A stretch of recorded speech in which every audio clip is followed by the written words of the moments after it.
reading mo, Aries. Welcome back to our channel. Naway nasa mabuti kayong kalagayan.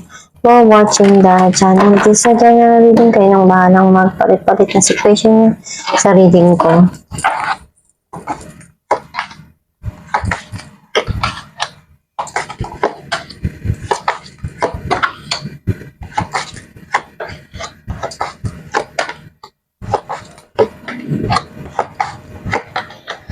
At the bottom of the deck, Four of Pentacles. I feel like yung energy mo, nasa sense ko na nandun yung may tao kang hindi makalimutan na nanggaling sa past mo. Some of you pwedeng may mga nararamdaman ka na sobrang hirap kalimutan sa mga nangyari sa nakaraan mo. And also, you want to have a stability dun sa financial mo. Ang mensahe ng card mo, nakikita ko na meron kang kailangan na pagdesisyonan, ayusin, itama. Some of you, may mga sitwasyon na nagkakaroon ng judgment or hinahanapan mo ng judgment. May mga gusto kang klaruhin, linawin dun sa mga nangyari sa buhay mo. Some of you, pwedeng someone na gustong makipag-communicate and may mga gusto siya dito na ayusin and iklaro din sa mga nangyari sa inyo. Andun yung pagmamahal na punong-puno na binibigay mo. Some of you may darating dito na bagong romance, relationship na magsisimula sa buhay mo. Some of you pwedeng past person na babalik. And nakikita ko na natuto ka na. Babangon ka, pero hindi ka nakatulad ng dati na basta-basta na lang maluloko or masasaktan. Naglalagay ka na ng wall between dun sa mga taong nagbibigay sa'yo ng pakiramdam na hindi ka importante or sinaktan ka.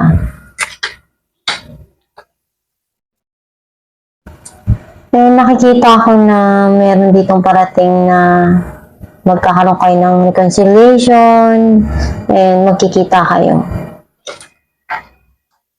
Magkakaayos.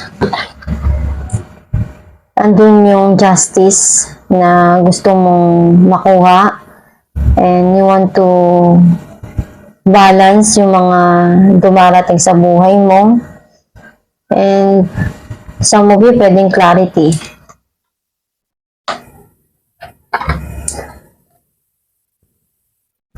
May mga na-overcome ka na pagsubok na pinagdaanan mo na sobrang hirap. Yung nagpatatag sa'yo, yung mga dumating na hindi mo inaasahan na pagdadaanan mo sa buhay. May new journey kang tatahakin dito na alam mong handa ka na harapin to. Clarify natin judgment. Four of Pentacles and the Hangman. Nakikita ko na may mga hindi ka pa makalimutan sa nakaraan. And mas gusto mo ngayon na isettle kung ano yung mga nararamdaman mo.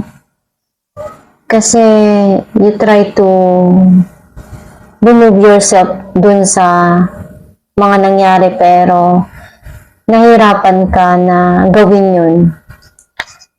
Clarify natin ang Ace of Cups. Seven of Pentacles and Queen of Pentacles. Meron ditong tao na ibibigay niya lahat ng makakaya niya. Maglalaan ng panahon, oras, and magkakaroon ng healing dun sa puso mo. Magsisimula uli yung panibagong yugto ng pag-ibig mo. Clarify natin ang Three of Cups. King of Wands and Two of Swords. Nakikita ko dito na marami kayong pinagdaanan. And gusto nung person na to na magkaroon ng reconciliation. Kumbaga magkaroon kayo ng magkabate, magkaayos, magkita. Kasi andun yung nahirapan din siya na nangyari yun sa inyong dalawa. Hindi niya in-expect, kumbaga na darating yun. And ngayon gusto niyang gawin yung makakaya niya. Clarify natin ang strength.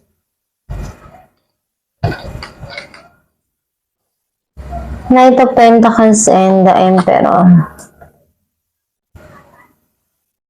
Mas gusto mo ngayon bigyan ng panahon yung trabaho mo.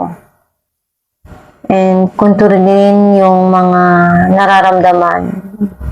Some of you, someone to sa buhay mo na very controlling. May gusto siyang ibigay sa'yo or tulong na kaya niyang iabot or maipakita sa'yo.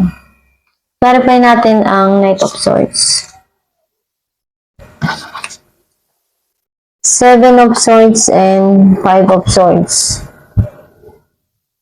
Andun yung changes na gusto mong mangyari sa buhay mo. At the same time, you're trying to risk to communicate. And tingnan ko ano yung other side ng person na to. Clarify natin ang Nine of Wands. Death and Three of Cups. Magkakaroon ng new beginning dito para sa'yo. And magkakaroon ng celebration, magiging masaya kayo together. And pero hindi na katulad ng dati na all-in kung magmahal. Ngayon natuto ka na, dumistansya ka na. Clarify natin ang Justice. The Sun and the World. Unti-unti na nag-heal kung ano yung mga naramdaman mo o yung situation, minamanifest mo na magbago lahat and malinawan kung ano yung nasa isipan mo, naramdaman mo dun sa nakaraan. Clarify natin ang The Fool.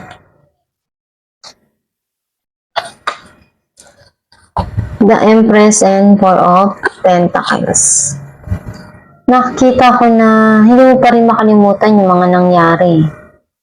Ngayon mo na-realize na mahalaga pala na inaalagaan din yung sarili, binibigay yung mga pangangailangan, and binabalyo kung ano yung meron yung sarili. Kumbaga, love yourself first before others. Natutunan mo yun. Ngayon yung bagong yugto ng buhay mo, alam mo na kung paano i-handle yung pagmamahal at importansya ng sarili mo. Alam natin kung ano mensahe ng yung babae.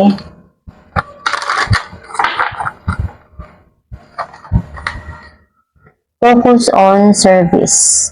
Your soul desires only to joyfully serve and to swim in a constant stream of bliss. This stream continuously feeds you everything you need. Put your entire focus upon staying in the stream of giving and receiving in every situation in all that you do. Ang mensahe ng iyong gabay na kung ano yung desire ng puso mo at magpapasaya para sa'yo, yun yung gawin mo. And gawin mo lang yung best mo palagi dun sa mga dumarating at binibigay sa yung sitwasyon na pagsubok man yan o hindi. Basta magdasal ka lang palagi na makuha mo yung tama para sa'yo, na maibigay ng Diyos Ama, ng gabay mo, yung mga pangarap mo. And maniwala ka lang sa kakayahan mo. And also, yung makakaya mo dun sa mga sitwasyon na yun, ibigay mo lang yung best mo palagi para makuha mo pa yung para sa iyo o yung mga pangarap mo ay maabot mo. And huwag ka magsasawa na magdasal. And also, kung ano yung mga bagay na dumarating sa iyo, mag-focus ka lang doon sa ikauunlad ng buhay mo at ikakasaya ng puso mo. At itong yung reading, Aries, kung nakaresonate ka, kindly comment down below. Thank you for watching.